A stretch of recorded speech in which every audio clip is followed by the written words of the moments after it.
let me go again. I'm here live on Katie Chats with Katie. This isn't Katie. She felt that she couldn't be here today, so it's Susan. So we're changing the show tonight to Susan Chats. Not funny. All right, here we go again. Here we go, but she's laughing. No, happy.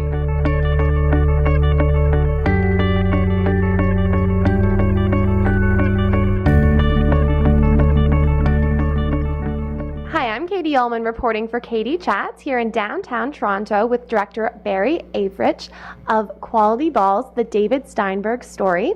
What was it like transitioning from being a producer on 28 projects to being a director on this one? Well, producer and director on the other films. On this one, just director.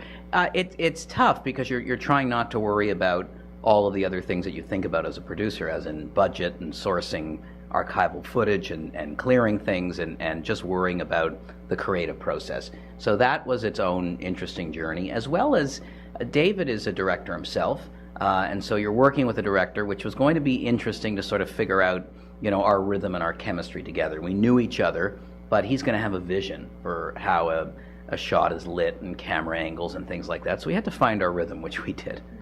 And what was your style like directing a director?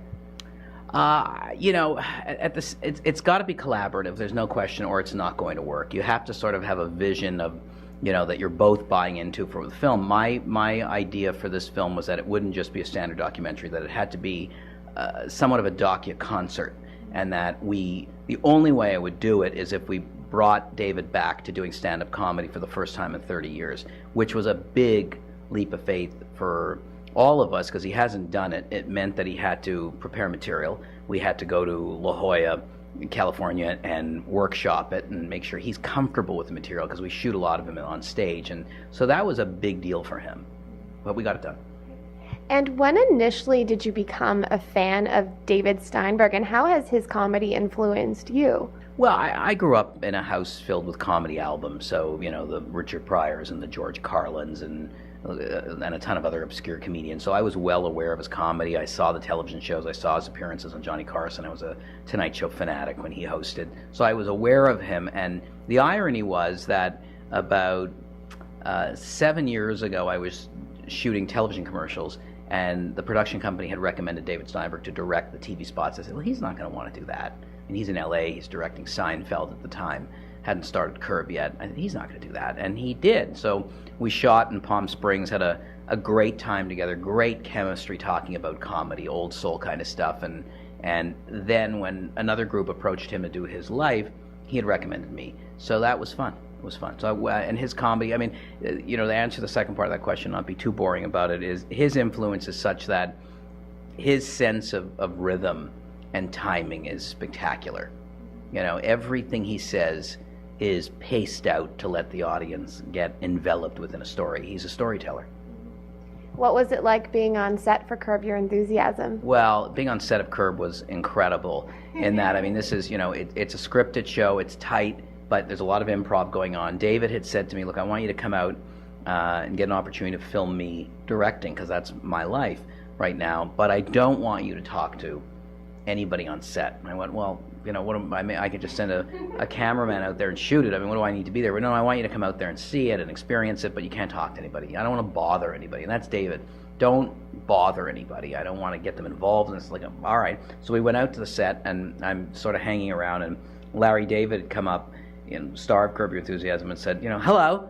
You know, who are you? And, you know, just as he does, and I said, well, I'm shooting this film about David Steinberg. He goes, well, why am I not good enough to be in the film? I said, well, you are. I'd love to shoot you, but David said, you know, not to talk to anybody. And he said, you know, can I swear on this thing? He said, well, fuck him. I mean, you know, let's, you know, go set up. And we were in a house, so go set up in your mini studio in the kitchen, and it was great, because I mean that gave me Larry Charles, the producer of Curb and director of the Borat films and Dictator and whatnot, and J.B. Smoove was amazing, and Bob Einstein and Jeff Garland. So everybody was in Curb sat to be interviewed, which was great.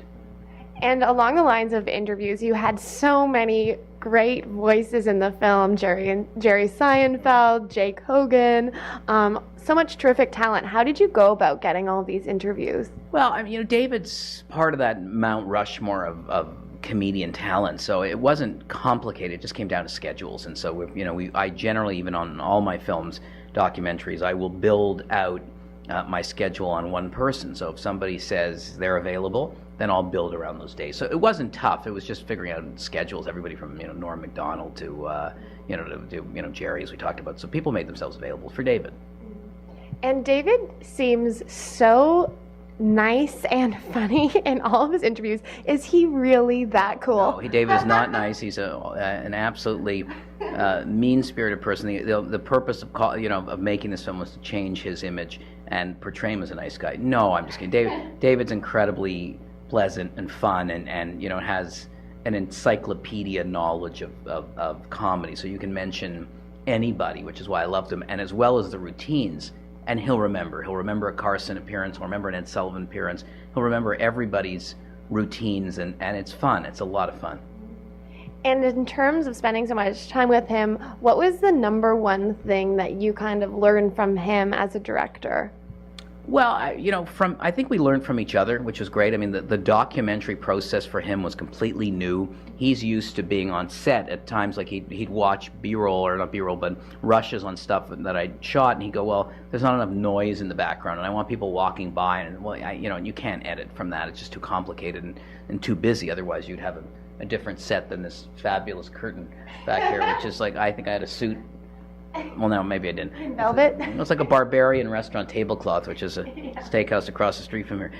So I think he learned, the essence of how to tell a story within the context of a documentary that's, the 90 minutes versus sitcom moments on that. And from him, I'm just going to learn, how to really articulate a story, let it play out. Again, the rhythm of as I keep saying that, but the rhythm of comedy, which is great. I mean, it's been a really fun film, and people have such a great reaction to it because you're seeing, it doesn't matter how old you are, whether you're, 78 or 11, it doesn't matter. You're gonna see, stuff that you might remember and have fun with it. And were there any moments in particular where he really shocked you with something that he said? Not so much that he said. I mean, the stand-up years, the material, if you look back at it today, isn't irreverent compared to when it was in that day. To be doing political humor now, everybody's built their careers on David.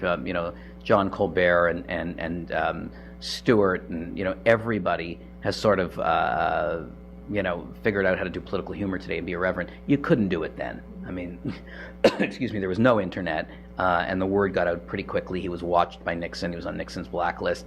He was doing Bible humor. You did not take on the Bible in those days. So it wasn't so much shocking, now as it was then.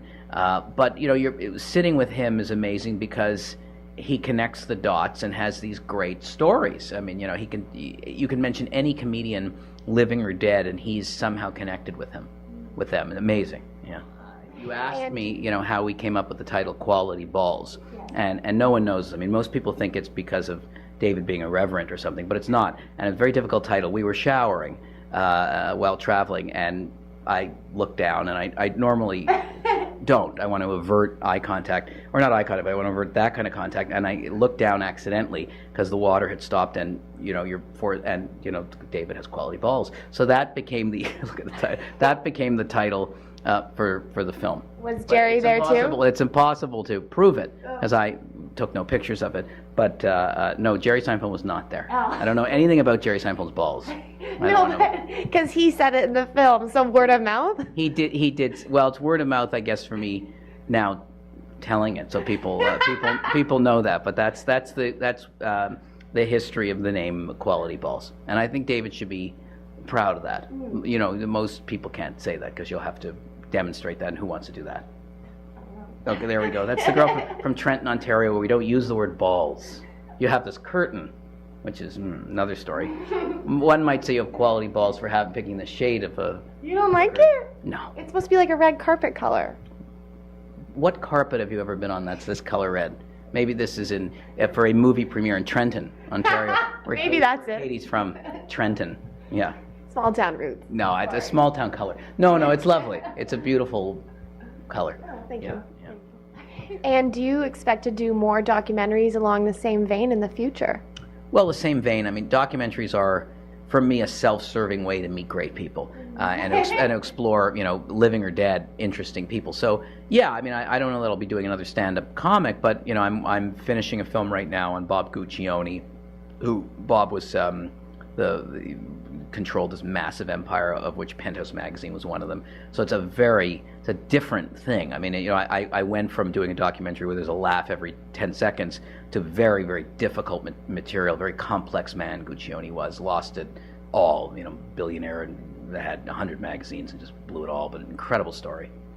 Yeah. And where's the best place to find out more information on you and on Quality Balls and on your upcoming projects in the future? On this show. Well, I mean, you just IMDb and Google, and there's always something going on for the next couple of films. I mean, the good thing is in documentaries is that there's I can walk a block anywhere and you come up with an idea of a good film. It's fun.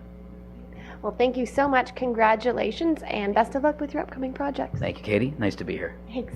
I'm Katie Allman reporting for Katie Chats here in downtown Toronto.